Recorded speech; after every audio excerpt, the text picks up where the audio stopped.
भवन है, उन्हीं का सब कुछ है। ऐसी संवेदनशील जगह पर जाने का क्या मतलब बनता है? जहाँ पर देश भर के सांसद हो, ऐसी जगह पर आप जा रहे हो। उस देश पे अगर उस संसद पे हमला होता है तो यानी देश की जो साख है दुनिया भर ऐसा शब्द बोल रहे हो। नहीं, जिस प्रकार से गाड़ी जलाई गई, देश की सम्मान, मतलब ये स्टूडेंट के। भाई मैं ये कह रहा हूँ, हमला कैसे कह सकते हो आप? नहीं, हमला ही तो था। पुलिस वालों पे जिस तरीके से गिरा कर मारा गया, पुलिस वालों ने बच्चों पे हमला किया है, बच्चे के साथ। आप ये मानते हो पुलिस वाले नहीं मारे गए? नहीं, मैं कह रहा हूँ कि चलो ठीक है, इसका दोषी कौन है? सरकार दोषी है, पुलिस वाले अपनी ड्यूटी कर रहे हैं। स्टूडेंट्स के तरफ से ये आज कहा गया, आज प्रेस कॉन्फ्रेंस हुई बीजेपी की तरफ से, कहा गया कि 20 दिनों तक ये बैठे थे, इन्होंने हमसे नहीं कहा कि हम आपसे बात करना चाहते। उनके यहाँ कोई न्योता लेके जाएगा? दिखना रहे आपके मीडिया में खूब चल रहा है जो है कि लोग बैठ के जाके न सुने वो जो है। दिल्ली में स्टूडेंट प्रोटेस्ट की जो तस्वीरें आई, पूरे देश के सामने चर्चा तेज हो गई और ये कहा जा रहा है कि दिल्ली में स्टूडेंट्स के साथ जो हुआ वो गलत है, बीजेपी सरकार में बर्बरता हुई।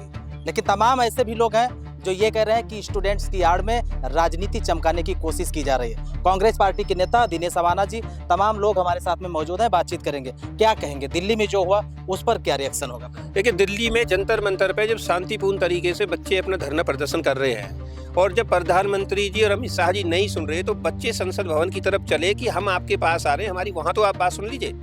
लेकिन वहां लाठीचार्ज हुआ, बदतमीजी हुई, महिलाओं के साथ बदतमीजी हुई, छोटे छोटे बच्चों के साथ बदतमीजी हुई। ये कौन सा मतलब है? सरकार किस लिए बनाई जाती है, किस लिए चुनी जाती है? सरकार इसलिए चुनी जाती है कि छात्र संतुष्ट नहीं है, उनकी बार बार परीक्षाएं लीक हो रही है, तो क्या सरकार के प्रतिनिधि जाकर के बात नहीं करेंगे, आश्वासन नहीं देंगे? अब सवाल यह है कि 20 दिनों तक उसी जंतर मंतर पर स्टूडेंट्स बैठे रहे, किसी ने वहां पर धक्का तक नहीं दिया, पुलिस वाले बैठे रहे, आराम से बैठे रहे। अचानक से विपक्ष के ही नेता 2-3 दिनों में एंट्री हुई तो दिल्ली जलने के कगार पर आ गई। आखिर कैसे माइंड वॉश किया? ये जो है दिल्ली कौन जला रहा है ये सबको पता है, ये सरकार में बैठे लोग जला रहे हैं। बच्चों ने 20-21 दिन तक वहां पर इंतजार करा कि सरकार के प्रतिनिधि आ जाएं, सरकार के लोग आ जाएं। जब नहीं आए तो उन्होंने पहले से आह्वान करके, या तो आप 20 तारीख तक हमारे 20 दिनों के बीच में हमारे पास आ जाओ, नहीं तो फिर हम खुद चलकर आपके पास आ रहे हैं। इसीलिए छात्र वहां गए। मारपीट, बदतमीजी, ये क्या मतलब? आप चाइना से और पाकिस्तान से उससे लड़ाई लड़े थे? वे हमारे देश के बच्चे थे, भविष्य थे। संसद भवन है किसकी? उन्हीं की संसद भवन है, उन्हीं का सब कुछ है। ऐसी संवेदनशील जगह पर जाने का क्या मतलब बनता है? जहाँ पर देश भर के सांसद हो, ऐसी जगह पर आप जा रहे हो। उस देश पे अगर उस संसद पे हमला होता है तो यानी देश की जो साख है दुनिया भर में। ऐसा शब्द बोल रहे हो। नहीं, जिस प्रकार से गाड़ी जलाई गई, देश की सम्मान, मतलब ये स्टूडेंट के। भाई मैं ये कह रहा हूँ, हमला कैसे कह सकते हो आप? नहीं, हमला ही तो था। पुलिस वालों पे जिस तरीके से गिरा कर मारा गया, पुलिस वालों ने बच्चों पे हमला किया है, बच्चे के साथ। आप ये मानते हो पुलिस वाले नहीं मारे गए? नहीं, मैं कह रहा हूँ कि चलो ठीक है, इसका दोषी कौन है? सरकार दोषी है, पुलिस वाले अपनी ड्यूटी कर रहे हैं। स्टूडेंट्स के तरफ से ये आज कहा गया, आज प्रेस कॉन्फ्रेंस हुई बीजेपी की तरफ से, कहा गया कि 20 दिनों तक ये बैठे थे, इन्होंने हमसे नहीं कहा कि हम आपसे बात करना चाहते। उनके यहाँ कोई न्योता लेके जाएगा? दिखना रहे आपके मीडिया में खूब चल रहा है जो है कि लोग बैठ के जाके न सुने वो जो है। वो वांचून जी जो है भूख हड़ताल पे बैठे, दिखाई न दे रहे।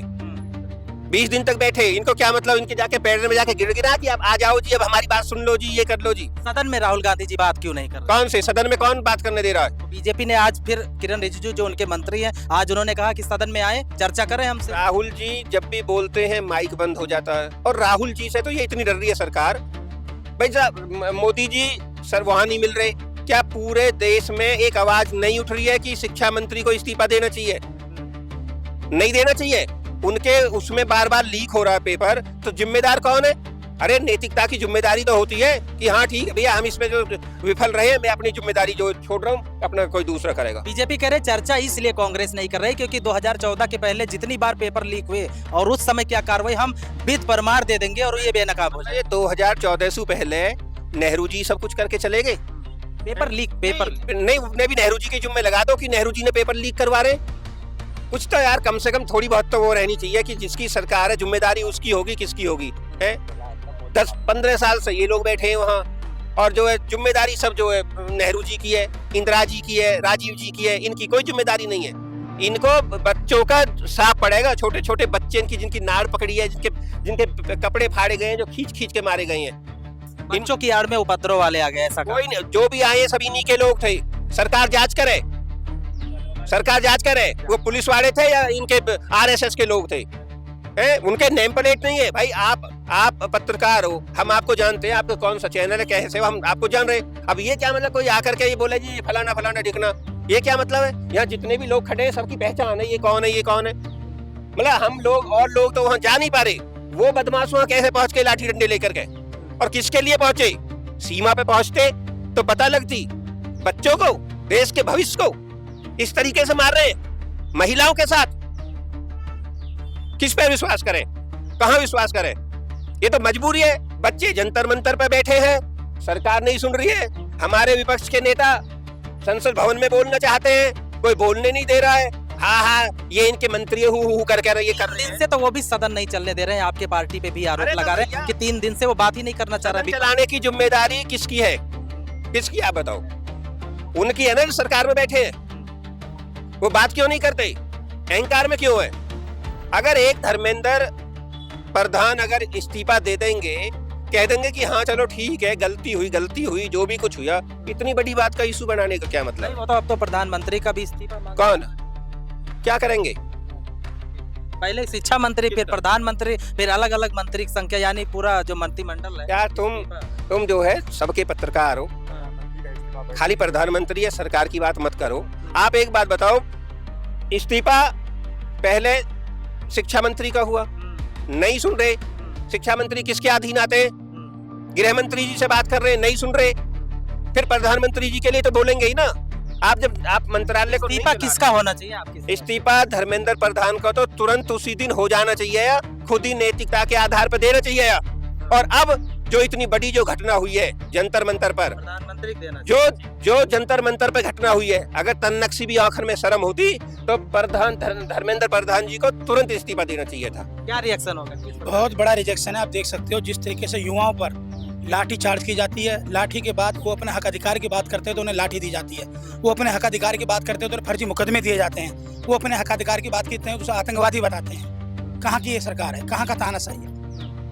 कह रहे जयपुर में पेपर लीक को लेकर यही अभिजीत देव के प्रोटेस्ट किए, लखनऊ में किए, कोई आगजनी नहीं, कोई हिंसा नहीं। दिल्ली में अचानक 3 दिनों सब कुछ कैसे बदल गया? देखिए, आप जिस तरीके से देख सकते हैं कि सरकार, पूरा विपक्ष जो वहाँ पे प्रोटेस्ट कर रहे थे, वो छात्र भी पूरे दिन एक दिन से सरकार को चेतावनी दे रहे थे कि हम 20 तारीख से अपना भूख हड़ताल करेंगे, 20 तारीख को हमारा संसद मार्च होगा। तो सरकार कुंभकर्ण की नींद में सो रही थी। प्रधानमंत्री जी कहाँ थे? आपको मैं बता दूं, जिस दिन से राजस्थान की आप बात करें, जिस दिन से पेपर लीक हुआ, उस दिन से युवा कांग्रेस पूरे देश में छात्रों की गूंज को लेकर राहुल गांधी जी खुद स्वयं राजस्थान हो, पटना हो, उत्तराखंड में तमाम जगह जाकर छात्रों की समस्याओं को सुन रहे हैं और उनके हक अधिकार की बात कर रहे हैं। मगर सरकार कुंभकर्ण की नींद में सो रही है। आज भी सरकार कुंभकर्ण की नींद में सो रही है।